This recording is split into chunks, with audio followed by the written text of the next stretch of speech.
وہ لکھا ہے کہ حضرت باجزید رحمۃ اللہ تعالی علیہ نے وہ نوافل پڑھ رہے تھے رات. آپ کا جو ہمسایہ نا وہ غیر مذہب تھا، مسلمان نہیں تھا.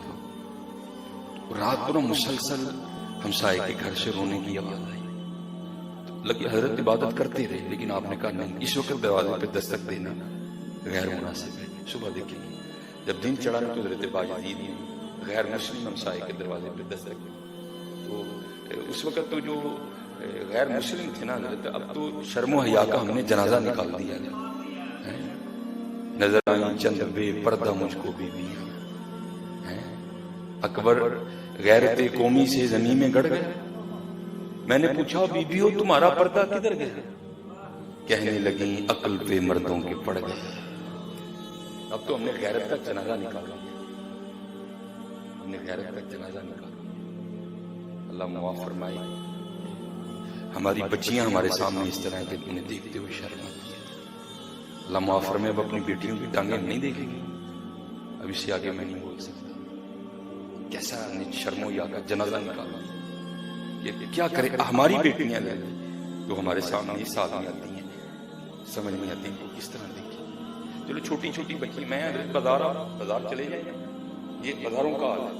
آپ کو بازار میں پورے بازو والا فراق نہیں ملے گا. چلے جائیں بازار، اللہ ماشاءاللہ شاید کسی کے پاس ہو. بڑا صاحب غلط نہیں کی تھی، ہمارے بڑا صاحب بھی بیٹھے ہیں دکانوں والے ہیں.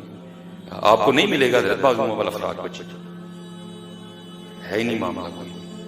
تو جو ہے نا شرم و حیا کا جنازہ نکال دیا. تو اس وقت غیر مسلم بھی پردہ ہی کرتے.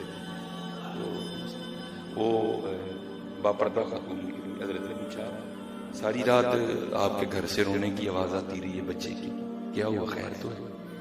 وہ کہتی ہے میرا خاوند یہاں نہیں موجود، وہ کسی غرض سے نہ شہر سے باہر ہے، اس کی غیر موجودگی میں بچے کی ولادت ہوئی ہے. تو اب میرے پاس تو کوئی معاملہ ہے نہیں، میں بھی کئی دنوں سے بھوکی ہوں، دودھ نہیں آ رہا، بچہ بھوک سے بھی رو رہا تھا، اور آج گھر سے تیل بھی ختم ہو گیا، میں چراغ نہیں جلا سکی، دیا نہیں روشن کر سکی، بچہ بھوک اور اندھیرے کی وجہ سے ہوتا رہا. حضرت باجزید ڈر گئے. باجزید تیرے نفل ادا کی کرنا ہے، یہ تیرے مساعدہ ہے.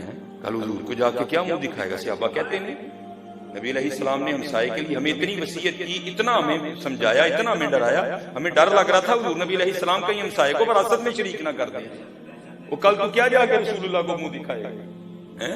کل اللہ کا سامنا کس طرح کرنا ہے؟ یہ حال تیرے ہمسائے کا کہ ماں بھوکی ہے، دودھ نہیں آیا، بچہ بھوکا بھی ہے اور اندھیرے سے بھی روتا رہا ہے. حضرت گئے، سارا کچھ خرید کے اس کو لا کے دیا اور معافی بھی مانگا. کہا کہ ضرورت پڑے گی تو باجزید جاتے رہے، خبر گیری کرتے رہے. وہ خامد آ گیا. اب ظاہر اس کو بھی پتا تھا کہ کیا معاملہ. وہ آ کے نہ کہتا ہے پچھوں کا بھی پریشانی ہوئی ہوئی، انہیں کہا بس ایک دینی ہوئی ہے، پھر نہیں ہوئی ہے. اس نے کہا کیوں؟ اس نے کہا پھر باجزید نے پریشانی ہونے ہی نہیں دی ہوئی. باجزید نے خبر گیری کی، اس نے بتا دیا کہ قرآن والے کیسے ہوتے ہیں، اس نے بتا دیا کہ مسلمانوں کا کردار کیا ہوتا ہے.